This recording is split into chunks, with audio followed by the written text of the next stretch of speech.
ये कहते हैं ना कि मैं हूँ रजब फैमिली, ये रजब फैमिली नहीं है, ये फितना फैमिली है। एक और चीज बताता चलूं कि खानदानी और बदनस्ले बंदे में फर्क ये होता है कि जो खानदानी मर्द होता है ना, वो कभी भी किसी की फैमिली को टारगेट नहीं करता, वो सिर्फ और सिर्फ मर्दों की लड़ाई लड़ता है। इसीलिए तब तेरी सो कॉल्ड बहन ने ही उनको कमेंट करके कहा था कि प्लीज प्लीज प्लीज आइंदा के बाद मुझे और उसकी बहन को कभी भी इस तरह की चीजों में नहीं लेकर आना। दरअसल एक अदद हमारी ही वो बहन है जिसके साथ जुल्म हो रहा था, सितम हो रहा था। जब भी हम किसी का घर विजिट करने जाते थे, किसी दावत पर जाते थे, तो हम फील करते थे इस चीज को, इस औरत की इस घर में टगे जितनी इज्जत नहीं है। वो एक शख्स वैसे कह रहा था कि उसने हमें तकरीबन कुछ महीनों से ना इग्नोर करना शुरू किया है, लेकिन असल हकीकत आज की इस वीडियो में बयान करूंगा कि उसने हमें इग्नोर करना शुरू नहीं किया, बल्कि हमने उसको इग्नोर करना शुरू किया, क्योंकि हमें एहसास हो गया कि जिसके साथ हम रिश्ता निभा रहे हैं उसकी तो इतनी औकात ही नहीं है, वो तो इतने कैलिबर का मालिक ही नहीं है, वो तो इतना गंदा, इतना बदबख्त है कि जिन सब्सक्राइबर्स को वो अपनी फैमिली बोलता है, वो पैसों के लिए उनके इमोशंस को, उनको किसी भी तरह से बेच सकता है। फिर मैंने सोचा कि इससे ना मुझे किनारा कशी कर लेनी चाहिए, क्योंकि ये फितना है। अब मैं इसको फितना क्यों बोल रहा हूँ? क्योंकि कभी ये मजहब की तौहीन करता है, कभी ये शिया सुन्नी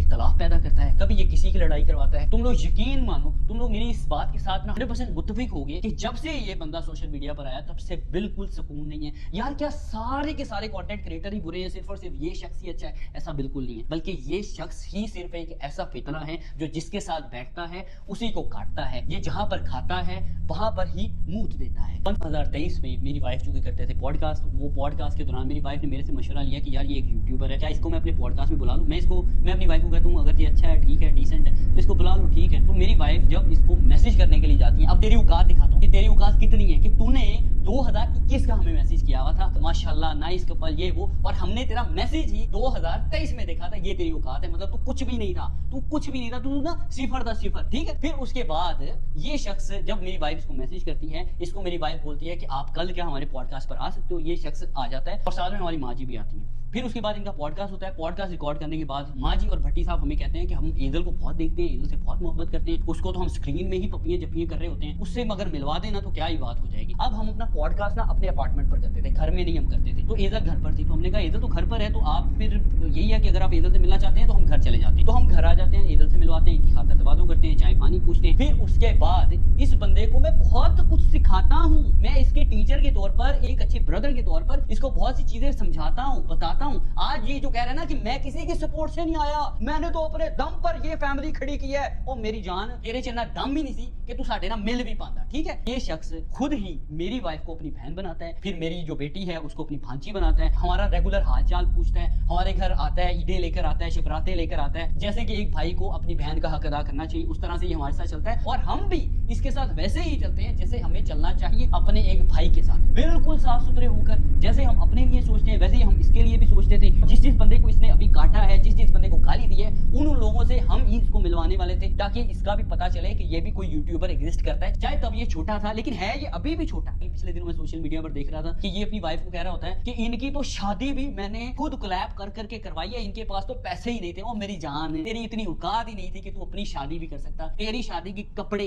वाइफ का मेकअप, तेरी वाइफ के कपड़े, ये सारी की सारी चीजें हमने तुझे कोलैब में दिलवाई थी, और तुझे पैसे भी दिलवाए थे। तेरी इतनी औकात ही नहीं थी कि तू अपनी शादी भी कर सकता। तेरी शादी के कपड़े, वाइफ का मेकअप, तेरी वाइफ के कपड़े, ये सारी की सारी चीजें हमने तुझे कोलैब में दिलवाई थी, और तुझे पैसे भी दिलवाए थे। 16 लाख रुपया एक जगह से हमने तुझे दिलवाया था, और तरले कर करके दिलवाया था कि यार ये एक यूट्यूबर एग्जिस्ट करता है, प्लीज इसके साथ कोलैब कर लो, इसको इस वक्त पैसों की जरूरत है, इसकी शादी है। खासकर तेरा जब निकाह भी था ना, तब भी मेरी वाइफ का ये वॉइस नोट पहले तुम लोग सुनो। अस्सलाम वालेकुम बुशरा, क्या हाल है? ठीक हो? अच्छा यार, एक वो है रजब फैमिली व्लॉग वाला, देखो जरा, उसका अभी निकाह है और उससे पहले उसने उपटन करना है, तो देख ले तूने उसके साथ कोई सीन करना है, क्योंकि उसकी माशाल्लाह आजकल व्यूअरशिप बहुत अच्छी आ रही है। तब भी मेरी वाइफ एक ब्यूटी प्रोडक्ट वाले को मैसेज करती है स्पेशली इस बंदे के लिए, और अभी कहता फिर कि मुझे तो किसी ने कुछ सपोर्ट नहीं किया, मैं तो अपने बलबूते पर आया हूँ, इनकी तो उसमें इतना। मैं ना ये लफ्ज बोलते हुए भी शर्मा रहा हूँ कि यार किसी औरत को मुखातब करते हुए आप इस तरह की बात कर सकते हैं? नहीं कर सकते। एक खानदानी आदमी तो खास तौर पर नहीं कर सकता, लेकिन बदनस्ले जिनको अभी तक यही अंदाजा नहीं हुआ कि हमारी कास्ट क्या है, वो इस तरह की बात जरूर कर सकते। फिर तेरे इवन निकाह पर भी हमने तुझे कोलैब के जरिए पैसे दिलवाए ताकि तू निकाह अच्छे तरीके से कर पाए। अब अगर तू वाकई ही कोई इंसान है, इंसान खानदानी तो मैं तुझे नहीं बोल सकता। ये सारी बातें जो मैं अभी कर रहा हूँ ना, इनके मुतालिक कुरान उठाना, और कुरान उठाने के बाद अपनी वीडियो में इस बात की गवाही देना कि मैं अगर एक भी बात झूठ बोल रहा हूँ इस बंदे को सिर्फ और सिर्फ पैसे की लालच है, ये पैसे के लिए किसी को भी बेच दे। वो तो तब तुझे फर्नीचर की जरूरत थी तो तू सीधा हनान के पास चला गया था।